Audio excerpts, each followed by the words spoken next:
सातवां अध्याय। जल भूमि धरती अनल पांचममय महान, बल बुद्धि और अहमपन आठ प्रकृति जान। यह मेरी माया प्रबल भव के बीच प्रधान, इसके अंश जो वस्तु है जाल उसी का जान। हे अर्जुन जिमी सूत में सूत के मोती होत, तिमी मुझ में सारा जगत जानो ओत प्रोत। मुझसे बाहर कुछ नहीं मैं हूँ सबको ठोर, इस सप्तम अध्याय में कहते माखन चोर। सातवां अध्याय ज्ञान विज्ञान योग। इसके उपरांत भगवान श्री कृष्ण ने कहा कि हे अर्जुन, मेरे प्रति तेरे मन में श्रद्धा भाव कैसे जागेगा यह मैं तुझे बताता हूँ। इसे जान लेने के पश्चात बाकी कुछ भी जानने की आवश्यकता नहीं रहती। हे पार्थ, सृष्टि के हजारों प्राणियों में से कोई विरला ही ऐसा होता है जो मुझे अथवा मेरे परम पद को पाने का प्रयास करता है। ऐसे प्रयासकर्ताओं में भी कोई विरला ही होता है जो मुझे तत्व से जान पाता है, मुझ में मन से श्रद्धा का भाव रखता है। हे धनुर्धर अर्जुन, पृथ्वी जल आकाश वायु तेज मन बुद्धि और अहंकार रूपी आठ तत्व ही मेरी प्रकृति है। इन सब की उत्पत्ति मेरी ही माया से होती है। यह सभी आठों तत्व शरीर के भीतर भी हैं और बाहर भी। शरीर के अंदर इनकी क्या स्थिति होती है यह भी जान ले। धरती का अंश मांस है, जल का अंश लहू है और तेज अग्नि है जो उधर में अग्नि को बचाती है। आकाश का अंश पोलापन है तथा मन बुद्धि अहंकार यह आठों मेरी माया है। हे कुंती नंदन, नौवां तत्व स्वयं प्राणी है और सारा संसार इन्हीं तत्वों का है। 84 लाख योनियां भी इन्हीं की बनाई हुई है। अब यह भी सुन कि मैं कैसा हूँ और कौन हूँ। सारी सृष्टि मेरी ही माया से उत्पन्न है, मेरे ही द्वारा यह सब उत्पन्न हुए हैं। मैं ही पालनहार हूँ, मैं ही संहार करता हूँ। मैं सबसे अलग हूँ, लेकिन उससे अलग कुछ भी नहीं। हर प्राणी मुझसे इस प्रकार जुड़ा हुआ है जिस प्रकार मोती माला में पिरोए होते हैं। अर्थात सृष्टि जितने प्राणी हैं उनमें मेरा ही अंश विद्यमान है। हे अर्जुन, जल में रस तत्व हूँ और चंद्रमा व सूर्य में प्रकाश तत्व हूँ। वेदों में मेरी महिमा रूपी अमृत है। आकाश में शब्द मैं हूँ, पुरुषों में पुरुष तत्व मैं हूँ। पृथ्वी पर पवित्र गंध तत्व मैं हूँ, अग्नि का तेज तत्व मैं हूँ और सभी प्राणियों का जीवन भी मैं ही हूँ। अर्थात जीवन प्राणी का आधार तत्व श्वास भी मैं ही हूँ तथा तपस्वियों का तप भी मैं ही हूँ। संसार में जितने भी तत्व हैं वह अन्य तत्व पर आश्रित होते हैं और उन सब का तत्व रूप सार मैं हूँ।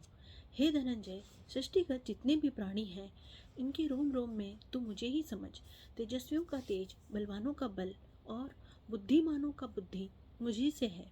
प्राणियों को तो शस्त्रानुकूल किए जाने वाला शुभ कार्य भी मैं ही हूँ। सत्व रजस तमस ये जिस भावों की उत्पत्ति होती है उसका भी उत्पादक मैं ही हूँ। हे कौन्तेय, इन सभी में मैं कर्ता रूप होते हुए भी उनसे पृथक हूँ। हे श्रेष्ठ पार्थ, सांसारिक विषयों के फलस्वरूप प्राणियों में मोह की उत्पत्ति होती है। सृष्टि का हर प्राणी मोह से पीड़ित है। माया के मोह जाल में फंसा प्राणी मुझ नाश रहित को पहचान नहीं पाता क्योंकि माया का मोह काफी विलक्षण है। इससे तो वही प्राणी विमुख हो सकता है जो नित्य निरंतर मेरा ही स्मरण करता है। हे अर्जुन, 4 प्रकार के प्राणी पुण्यात्मा होते हैं। जो रोगी होते हैं वह अपने रोग के निवारण के लिए मेरा स्मरण करते हैं। कुछ प्राणी ऐसे होते हैं जो ज्ञान पाने के लिए मेरा स्मरण करते हैं। कुछ प्राणी धन की कामना मन के लिए मेरा स्मरण करते हैं। कुछ प्राणी पुत्र प्राप्ति के लिए मेरा स्मरण करते हैं। हे पार्थ, जो ज्ञान पाने के लिए मेरा स्मरण भजन करते हैं वही श्रेष्ठ प्राणी होते हैं और वही श्रेष्ठ ज्ञानी हैं। हे पांडुपुत्र अर्जुन, मैं ज्ञानियों को बहुत प्रिय हूँ और ज्ञानी मुझे प्रिय हैं, परंतु जो लोग आरोग्य धन और पुत्र की कामना लेकर मेरा स्मरण करते हैं उन्हें भी तू बुरा या अज्ञानी न समझ। ऐसे प्राणी भी उदार हृदय वाले और श्रेष्ठ हैं जो मेरा स्मरण करते हैं, लेकिन ज्ञानी मेरी आत्मा है। ज्ञानी तो दृढ़ निश्चय के साथ मेरे चरण से बंधे हुए हैं, उन्होंने मुझे ही अपने ठाकुर और ईश्वर माना है। हे अर्जुन, कई जन्मों की साधना के बाद उनकी बुद्धि निर्मल होती है, तभी वे मुझे पहचानने योग्य बुद्धि और ज्ञान प्राप्त करते हैं। हे, वह ज्ञान कैसा है अब उसे सुन। जो ज्ञानी मुझे वासुदेव समझते हैं और वह महंत कहलाते हैं, परंतु ऐसे ज्ञानी संसार में दुर्लभ हैं। जो मुझे त्याग कर देवताओं की उपासना करते हैं उनका ज्ञान केवल कामना तक ही सीमित है। वो कामना की पूर्ति के लिए देवताओं की उपासना करते हैं। जिस देवता की वे उपासना करते हैं उस देवता के प्रति उनकी श्रद्धा का मैं दृढ़ता करता हूँ और मैं उस देवता में समाकर प्राणी की कामना पूरी करता हूँ। देवता द्वारा दिया गया वर नित्य अविनाशी नहीं है। जो प्राणी जिस देवता को पूजते हैं वे उसी देवता के लोक को प्राप्त करते हैं, लेकिन मेरे भक्त परमानंद अविनाशी पद को प्राप्त होते हैं। हे अर्जुन, मैं एकांती अविनाशी हूँ, मैं किसी से प्रकट नहीं हुआ, मैं अजन्मा हूँ, किंतु बुद्धिहीन प्राणी मुझे जन्मा अर्थात किसी से प्रकट हुआ समझते हैं। यह भगवान श्री कृष्ण ने अर्जुन पर कटाक्ष किया है, क्योंकि अर्जुन श्री कृष्ण को देवकी का पुत्र के रूप में जानता था, इसलिए वह भगवान श्री कृष्ण को सखा प्रिय, वासुदेव नंदन आदि शब्दों से भी संबोधित करता था। लेकिन मोहग्रस्त अर्जुन यह नहीं जान पाया कि श्री कृष्ण सामान्य प्राणी नहीं है, वरन साक्षात विष्णु है। वही सृष्टिकर्ता, पालनकर्ता और संहारक है। भगवान श्री कृष्ण अर्जुन से बोले कि हे अर्जुन, अज्ञानी ही मुझे नाशवान और किसी के द्वारा जन्मा हुआ समझते हैं, क्योंकि बुद्धि माया के पर्दे के पीछे छिपी रहती है।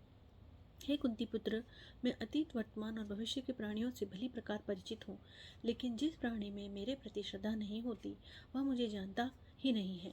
प्राणी सुख दुख हर्ष शोक में डूबा रहता है, जिससे ज्ञान का उदय नहीं होता। परंतु जिस प्राणी के आसक्ति रहित कर्म करने से कारण राग द्वेष समाप्त हो जाते हैं, ऐसे स्थित प्रज्ञ प्राणी ही मेरा स्मरण करता है। हे अर्जुन, जो प्राणी वृद्धावस्था व अपने अंत समय में मुक्ति की कामना से मुझे स्मरण करता है अथवा मेरी शरण में आता है, वही मुझे पहचानता है।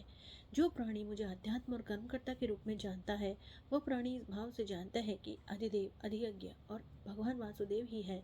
जिस प्रकार मेघ, धूप, जल और हिम आदि सभी जल के प्रारूप है, ऐसे शांत चित्त ज्ञानवान प्राणी ही मृत्यु के समय मेरा स्मरण करता हुआ मेरे धाम को प्राप्त होता है। 7वें अध्याय का महात्म। भगवान श्री विष्णु ने कहा है कि हे लक्ष्मी, अब मैं तुम्हें 7वें अध्याय का महात्म सुनाता हूँ। एक भगवान नगर में शंकुकर्ण नाम का एक वैश्य रहता था और धर्म कर्म विश्वास नहीं करता था। उसका विश्वास केवल धन संचय में ही था। व्यापार के लिए शंकुकर्ण को कई बार अपने नगर से बाहर जाना पड़ता था। एक दिन वह दूसरे नगर से व्यापार करके आ ही रहा था, तभी राह में एक सर्प ने उसे डस लिया और कुछ ही समय पश्चात उसकी मृत्यु हो गई। अकाल मृत्यु तथा धन में मोह के कारण उसे अगला जन्म सर्प योनि में मिला। वह उसी स्थान पर बिल बनाकर रहने लगा जहाँ उसने पूर्व जन्म में एकत्रित धन गाड़ रखा था। वैश्य को सर्प योनि भोगते भोगते जब काफी समय बीत गया तो वह अपने पुत्रों के स्वप्न में आया और बोला, हे पुत्रों, मैंने नगर के बाहर जंगल में एक घने वृक्ष के नीचे पूर्व जन्म में अर्जित धन को गाड़ रखा है। पूर्व जन्म में मुझे केवल धन से ही मोह था, इसलिए मुझे सर्प योनि की प्राप्ति हुई है। मैं उसी स्थान पर रहता हूँ जहाँ मैंने धन गाड़ रखा है। अब तुम उस धन को निकाल लो, क्योंकि मैं सर्प योनि में धन का प्रयोग कैसे कर सकता हूँ। वैश्य पुत्रों ने स्वप्न में आपस में चर्चा की और उन्हें अपने पिता के सर्प योनि में जन्म लेने पर काफी दुख हुआ। वैश्य के पुत्रों ने सोचा कि अपने पिता की गति का उपाय करना चाहिए, मगर अपने पास धन न होने के कारण वे पिता की गति करने में असमर्थ थे। इसलिए वे नगर से दूर जंगल में घने वृक्ष की तलाश में कुदाल लेकर निकल पड़े। जंगल में पहुंचने पर उन्हें एक घना वृक्ष दिखाई दिया। जब वृक्ष के नीचे उन्हें एक बांबी दिखाई दी तो उन्होंने सोचा कि अवश्य ही इस बांबी में सर्प योनि में हमारे पिता रहते हैं। यही सोचकर वैश्य के पुत्र ने कुदाल से वहां खुदाई शुरू करी। जब देख छेद बड़ा हुआ तो वहां एक सर्प निकला और उसने पूछा, तू कौन है, मेरा घर क्यों उजाड़ रहा है। वैश्य के उस पुत्र ने कहा कि मैं शंकुकर्ण का पुत्र हूँ, मेरे पिता की मृत्यु सर्प के डसने से हुई है। क्या तू ही इस दुष्ट सर्प है? मैं तुझे जीवित नहीं छोड़ूंगा। हे पुत्र, मैं ही तेरा पिता शंकुकर्ण हूँ, मुझे मत मार और इस अधम देह से मुझे मुक्ति दिला। सर्प ने कहा। तब शंकुकर्ण के सब पुत्र वहां आए और बोले कि हे पिताश्री, आप इस अधम देह को कैसे प्राप्त हुए। सर्प ने कहा, यह मेरे पूर्व जन्म का कर्म था जो मैं इस योनि को भोग रहा हूँ। यह सुनकर पुत्रों ने कहा कि हे पिताश्री, क्या कोई ऐसा उपाय नहीं जिससे आप सदगति को प्राप्त हो और आपका उद्धार हो। तब सर्प ने कहा कि हे पुत्रों, किसी गीता पाठी ब्राह्मण को घर में भोजन कराओ और उसकी सेवा करके उससे आशीर्वाद प्राप्त करो, तभी मेरा कल्याण होगा। उसके पश्चात सर्प योनि को प्राप्त शंकुकर्ण के पुत्र घर आए और फिर नगर में जितने गीता पाठी ब्राह्मण थे उन्हें उत्तम भोजन कराया और गीता के 7वें अध्याय का पाठ कराया। उनकी सेवा और दक्षिणा देकर कहा कि हे महापुरुषों, आप हमें आशीर्वाद दें ताकि हमारे पिता शंकुकर्ण का उद्धार एवं कल्याण हो और वे सर्प योनि के अधम देह से छूटे। शंकुकर्ण के पुत्रों की सेवा से भाव से प्रसन्न होकर साधु ब्राह्मणों ने उन्हें आशीर्वाद दिया। उसके परिणाम स्वरूप सर्प योनि की से मुक्ति पाकर शंकुकर्ण देवदेही को प्राप्त हुआ। वह अपने पुत्रों को आशीर्वाद देता हुआ आकाश से उतरे विमान पर चढ़कर वैकुंठ धाम की ओर चला गया। वैश्य द्वारा संचित किए गए धन से उसके पुत्रों ने गौशाला, मंदिर और धर्मशाला आदि का निर्माण किया। भगवान विष्णु ने कथा सुनाने के उपरांत कहा कि हे लक्ष्मी, इस गीता के 7वें अध्याय के प्रभाव से कंजूस वैश्य सर्प योनि से मुक्त पाकर मेरे धाम को चला गया। 7वें अध्याय का श्रवण मात्र करने से प्राणियों के सारे पाप नष्ट हो जाते हैं। ओम श्री परमात्मने नमः। ओम श्री परमात्मने नमः। ओम श्री परमात्मने नमः। असतो मा सद्गमय तमसो मा ज्योतिर्गमय मृत्योर्मामृतं गमय। कर्पूरगौरं करुणावतारं संसारसारं भुजगेन्द्रहारं सदा वसन्तं हृदयारविन्दे भवं भवानी सहितं नमामि। हे मेरे गुरुदेव करुणा सिंधु करुणा कीजिए, हूँ अधम्मा दीना शरण में लीजिए। मुझ में है ना जब तब साधना और ना कुछ ज्ञान है, नीलस्ता है एक बाकी और अभिमान है। पाप बोझे दे लदी नैया भंवर में जा रही, आप भी छोड़ दोगे जल्द डूबी जा रही। छोड़ दोगे न कहाँ जाऊंगा मैं, जन्म दुख से नाव कैसे पार कर पाऊंगा मैं। सब जगह मंजिल भटक कर ली शरण अब आपकी, पार करना या न करना दोनों मर्जी आपकी। हे मेरे गुरुदेव करुणा सिंधु करुणा कीजिए, हूँ अधम्मा दीना शरण में लीजिए। ओम द्यो शांति अंतरिक्षगं शांति आपः शांति औषधयः शांति वनस्पतयः शांति विश्वदेवः शांति ब्रह्मा शांति शांतिरेव शांति क्षमा शांतिरेधि। ओम शांति शांति शांतिः। त्वमेव माता च पिता त्वमेव बन्धु च सखा त्वमेव विद्या द्रविणं त्वमेव सर्वं मम देवदेव। ॐ भूर्भुवः स्वः तत्सवितुर्वरेण्यं भर्गो देवस्य धीमहि धियो यो नः प्रचोदयात्।